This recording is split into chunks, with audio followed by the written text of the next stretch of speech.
result of a fallen world. Hello everybody, welcome back to Screenstars. I'm here today to bring you my review for the 2024 horror thriller St. Clare. The film is co-written and directed by Mitzi Perrone, and it stars Bella Thorne, Ryan Philippe, Rebecca De Mornay and Frank Worley. Now the film focuses on Bella Thorne's character Clare. She has recently moved to a new town. She lost her parents. She is now kind of being looked after by her grandmother, played by Rebecca De Mornay. And she is in high school. However, there's something else she also is. She's a serial killer. However, she thinks, if you like, that she's like an instrument from God. She thinks that she is there to take out the garbage of the world, those that would prey on girls, abduct them, rape them, so on and so forth. So she kind of sees herself as a little bit of an avenging angel. And any man that crosses her path that she feels deserves it, they are dead, basically. So there is a murder that takes place, someone that she murders, that kind of sparks an investigation. She then becomes under suspicion from the police. Her friends start kind of abandoning her a little bit. And she kind of finds herself questioning her purpose. Right. What are my thoughts on St. Clare? Well, I mean, this has got a really quite interesting concept. Now, there is no denying that this film has direct parallels to the TV show Dexter. She even has her own conscience speaking to her. One of her previous kills, the mailman, Bob, played by Frank Worley, he is basically there with her all the time, kind of talking her through this, that, and the other. Essentially what James Remar character does in Dexter. And she's obviously a very, very complex young woman. I do think the character is played really quite well by Bella Thorne. The only issue I have with her character is she's supposed to be in high school. And in reality, I think in real life she's like 28. I think she's getting past that point now where she can just about pull this off. I think it's debatable whether she can pull this off anymore being in high school, and I think she could possibly look for different roles. Now, this is a different role in the sense that it allows her to play a character like this. I just mean like a character in high school, I suppose. But I had no issue at all with her performance. I thought it was quite good, if I'm being honest, and quite complex and layered about this very, very troubled young lady who is, well, quite clearly nuts, but still feels like she's doing God's work to a large degree. You know, that she genuinely does feel that. Now, I think the film tries to be a bit too...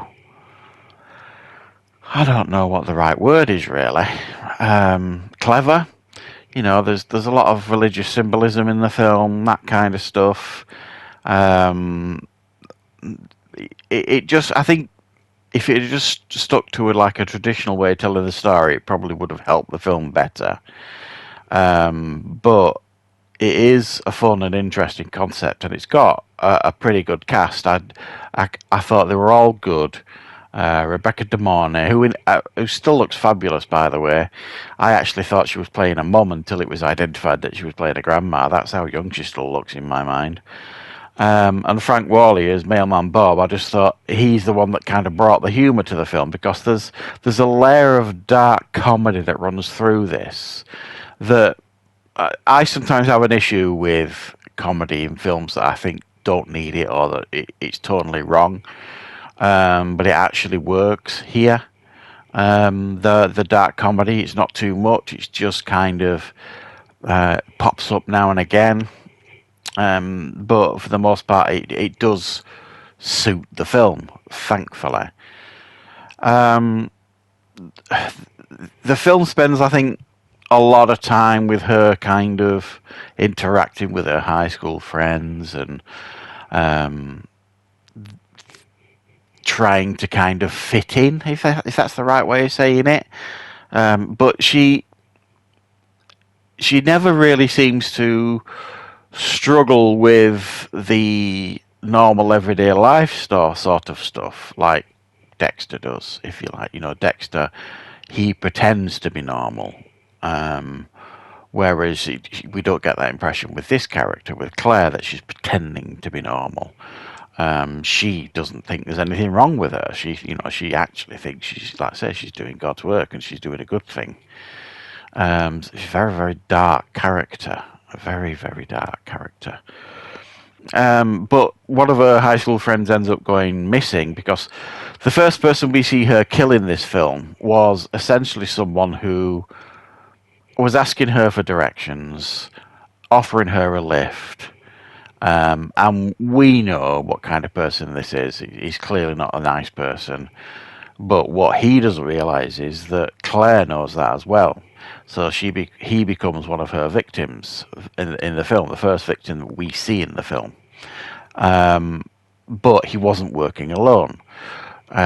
So one of her high school friends ends up going missing later, and she's like determined to kind of track her down and save her, sort of thing, and find out who else this guy was working with.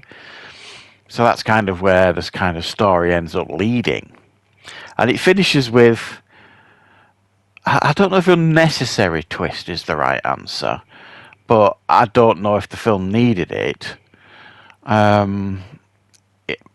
But it doesn't spoil the film, I suppose.